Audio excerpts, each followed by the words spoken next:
Good morning. It's Saturday morning, and I've already showered and gotten up. I clearly gotten up if I had to shower. Mentioned yesterday I met my father. Use that word very loosely because he's not really my father. He broke his hip yesterday. He's 86 years old. He's going into surgery today, so I will be going up to the hospital, really not for him, but to be with my stepmother and sit with her and give her emotional support. I'm not feeling all that great, but I'm not feeling all that bad. I'm just feeling baseline. Of course, I got some apprehension about having to be in the hospital and all that entails. But you got to do what you got to do, right? And it's not about me right now. It's really about her. I'm praying for him. I'm praying for his soul. So if you watch this and you're a praying person, I ask that you pray for both. It's funny because my best friend's husband is going in for surgery at the same hospital today also for his 5th surgery. He had open heart. He had several stents in. This is his 3rd bypass on his leg. He's already lost a toe. He might lose his foot if this doesn't work. So she and I will be up there together. So anyways, if you're praying, people, will you please pray for both of these men because neither of them are saved. And especially my father with his age and his health history, anything could go wrong. Chances of things going wrong are much higher than not going wrong, and I don't want to see anyone spend eternity in hell. So that was my quick update. Warming up my neck before it starts hurting horribly. I'll probably have to take some Motrin during the day. I'm bringing Klonopin with me, even though I never take it during the day. Bringing it with me in case. Not that it helps with the woozy dizziness. It just can calm me down a little bit, I guess. I don't know. I'm praying that the Lord is going to just do this for me and help me and get me through this for Yuta and not me. I didn't sleep all that good last night. I woke up with a lot of, I guess it's anxiety, just feeling ramped up and heart palpitating, and woke a lot. I was awake a lot last night. So I will try to, at some point, fill you guys in. I don't know. They first said that his surgery was going to be about 9:30. It's 8:40 now, and I told her last night that the chances of him actually getting in at 9:40 are 9:30, it's slim to none because they're trying to pencil him in. It wasn't a surgery that was planned. So as a nurse, I used to tell my patients, hurry up to wait, because that's what you do in the hospital. You hurry up to wait. So I will try to get back later and give you guys an update. Pray for me. Well, it would be after the fact that you'll be seeing this. So, but I covet your prayers anyway. So I'm going one way or another. I'm waiting for the phone call from her to come and get me when he does end up going in.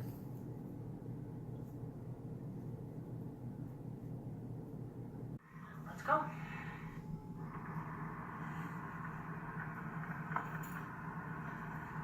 We're just leaving our condo. Here is the river. Somebody was saying how much they love snow. Move here. You'll get plenty of it. You'll get so much snow. That love for it will kind of dissipate. I am still waiting. And it's actually causing me more angst sitting here and waiting. It's now 10:30 and we haven't heard anything, and I guess maybe I would just rather just get up to the hospital and sit there and fidget than sit here and fidget, but that's my update. It's snowing crazy here. I personally hate the crap. It's snowing. But I know, Lainey, you don't like the snow, but I like it. It's so funny because she just said it. Yeah. I'm watching. Wear a snow jacket. Wait, hold on. I gotta stop her. I'm watching Jen, and just I don't know if you heard that in the background, but she's walking out in the snow to go to a store, and she says, "Lainey, I know you don't like it." That made me laugh because at the same time I'm like, "No, I hate it," but you go ahead and enjoy it. So that's my update again.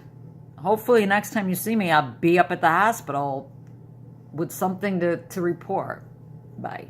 Okay, we made it. I'm here. Here's my girlfriend. Here's my girlfriend Sharon. My girlfriend Sharon. She's here with her husband who's having surgery.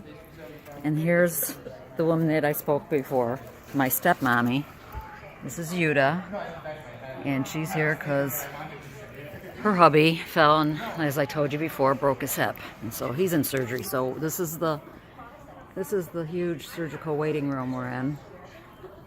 Pretty fancy for Syracuse, New York, right? And it's snowing like crazy, Jen, and I know you love it, but I hate it. So that's my update for right now. We're waiting. Like I said, we're waiting.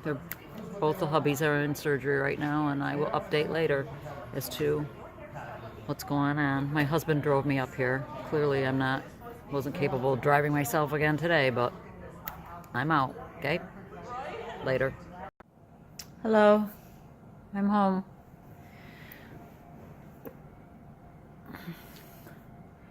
First, let me say that my head has been really bad. It was so hard to try to act normal while I was there at the hospital talking. The maldebarkment was really bad. The woozy, just pressure, just really, really bad. Somehow I got through. I don't know how I did it, but I got through. It was really hard, though. It was really hard. And it's not a whole lot better right now.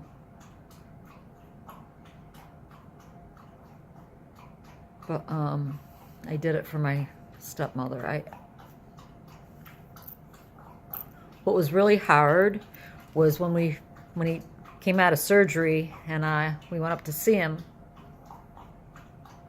Of course, he's drugged up, but oh, Lainey, my girl, my baby girl, daddy's girl. Took everything in me not to punch him right in the face. Daddy's girl? Where were you for 50-some years when I was a little girl? How dare you? How dare you? This is why I want nothing to do with him. Because he's not facing up to what he's done. He will not. I don't want to go into that anyway, so that was my personal experience. I went up to the hospital to sit with his wife, who I consider a sister, and that was it.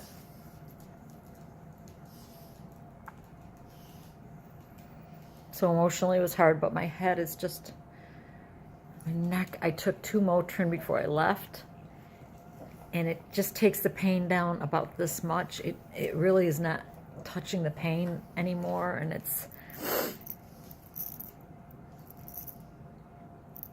I don't know what to do with my head like this. It's really, really rough. I don't know. It's so annoying because, you just want to take something to make it clear up and feel normal, and you can't. You just feel like, what am I supposed to do? Sit here? I mean, I'm sitting at the table. We had gone and gotten some lunch, and I was eating salad. And I'm sitting at the table with my girlfriend, who I hadn't seen in 4 years, believe it or not. That's another long story, but she was there because her husband's having surgery at the same exact time, and sitting at the table trying to eat. And I'm literally holding my head and closing my eyes going, I'm sorry, hold on. Because I was so woozy. I'm thinking, man, somebody bring me to the ER. Walk me down to the ER right now. I'm in the hospital. there are days that it's so intense, and you have to ask, what is causing this? I've said it way too many times. I'm not going to say it anymore. I'm not going to do it anymore. So the day I got through it, and it's only like, 2:30 in the afternoon. So it wasn't a long day or anything, but just getting dressed, being dropped off, walking through the hallways, holding onto the walls, going up and down elevators. This intense pain right here. And pressure. Oh God, it's like I want to soak my head.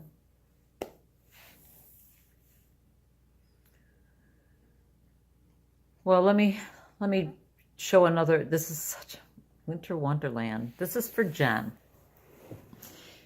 Of course, it's not a very pretty scene because it's the front of my road. But here you go, Jen. Winter wonderland. Isn't that pretty? Snow just coming down. Nice, slow, ugly. It's ugly crap. I hate it. So, that's it.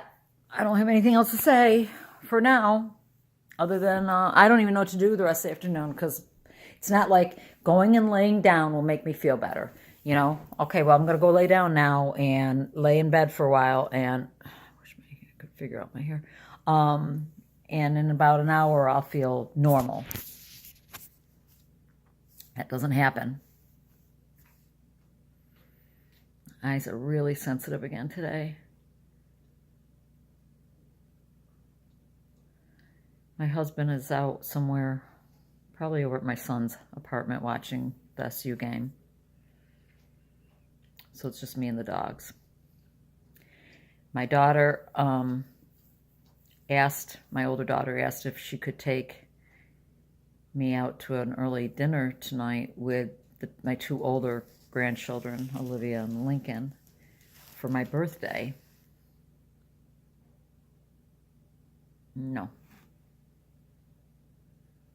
thanks. And she said, well, then I'm busy tomorrow, but maybe Monday or Tuesday when the kids get out of school, we could go get something to eat with them. They really want to see you for your birthday. I'm like, it sounds great, honey. We'll see. No, probably not. I don't know.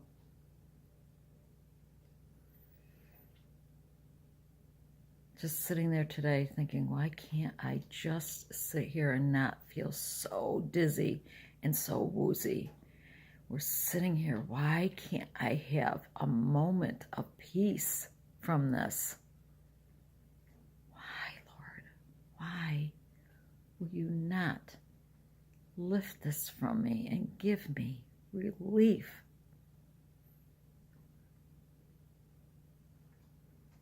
So before I start crying, because that's what I do, I start crying because I start feeling so sorry for myself, I will I'll say goodbye for now. I have a question. Who else feels like this? The severe head symptom that just makes you feel like you're losing your mind. And what do you do for it? I'm reaching out to anyone who can please give me some insight as to why my head feels like this. And what can I do for it?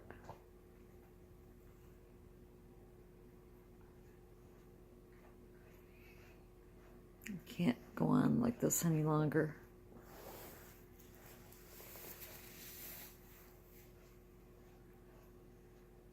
It's causing so much distress.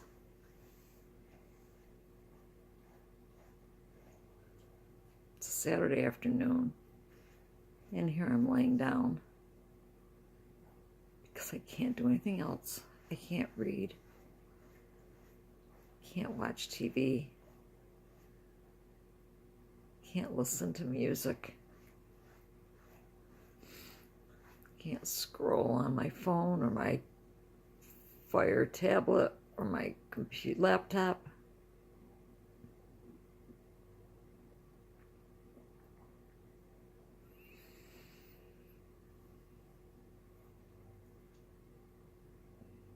I feel like a little bit of me is dying inside my brain every day.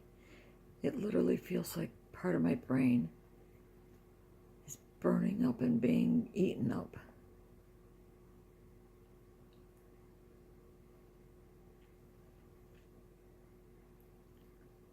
So if you're watching this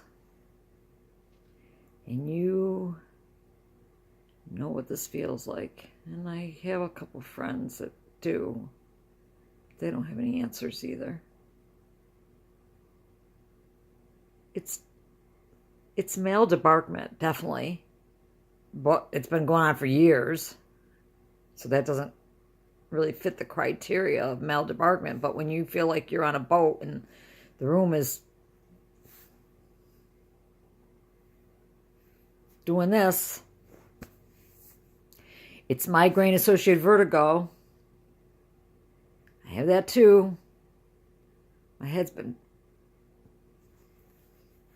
hurting more, but the doctor made a good point.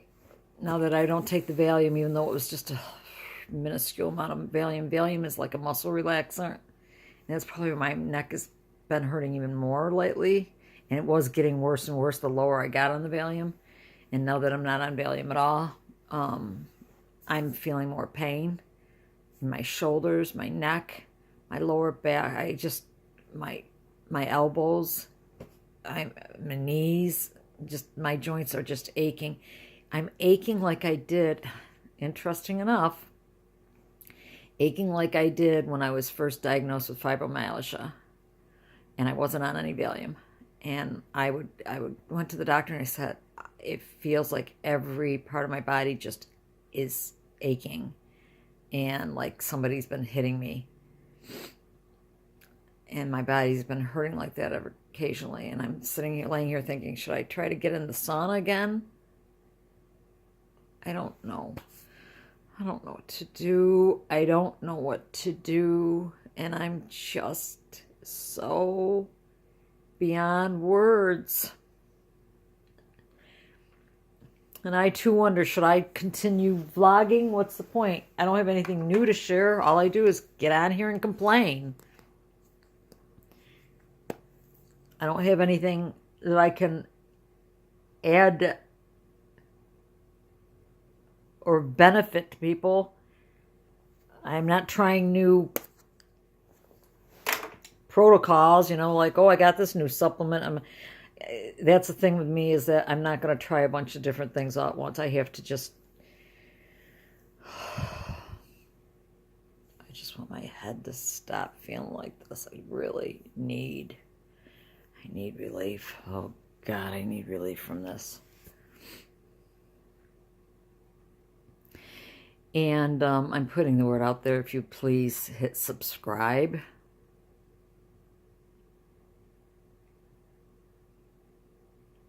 So that it will come up, and more people will see it. I'm truly telling you that I believe babesia and Bartonella are killers. It's not Lyme. Lyme isn't what's killing me. It's Bartonella and babesia that's killing my brain. And male debarkment, and migraine-associated vertigo, and fibromyalgia, and irritable bowel syndrome, and classic migraines by themselves. Oh, and did I ever mention? Here's a good one. I have hydronephrosis. Never heard of that? Well, why would you? Hydronephrosis. It's when your kidney swells and enlarges. They found that by accident years ago when they were doing other scans, because I was having the bowel problem, the irritable bowel and the H. pylori, and they found that one of my kidneys was rather enlarged. So they don't ask me to tell you the test.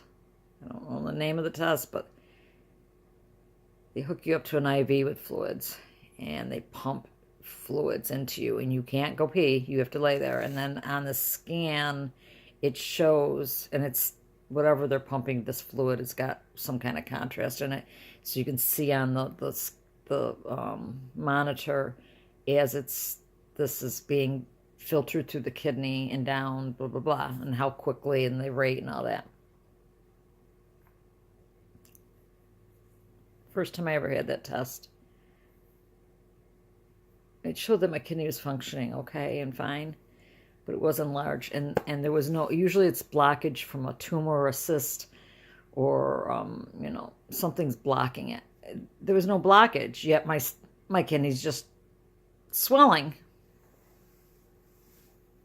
So he sent me on my way and told me to come back a year later to just be rechecked, or was it 6 months? I don't remember. Lo and behold, now both kidneys are doing it. In the last 3 years, I've had to have this test done 3 times. And now the very last time, the nephrologist says to me, oh, well, there is some blockage. There's little teeny cysts. I'm like, you didn't tell me that before, but now there is. But we don't need to do anything because your kidneys are functioning okay and they're filtering all right. But it's like, what? They're the weirdest things. Hydronephrosis. Go back to see him in a couple months. Next appointment with him is coming up again too. Just an added thing that I have wrong with me. Right now, it feels like somebody's blowing up a balloon inside my head and pushing my brain against my skull. The pressure is so intense. And I have pain right here.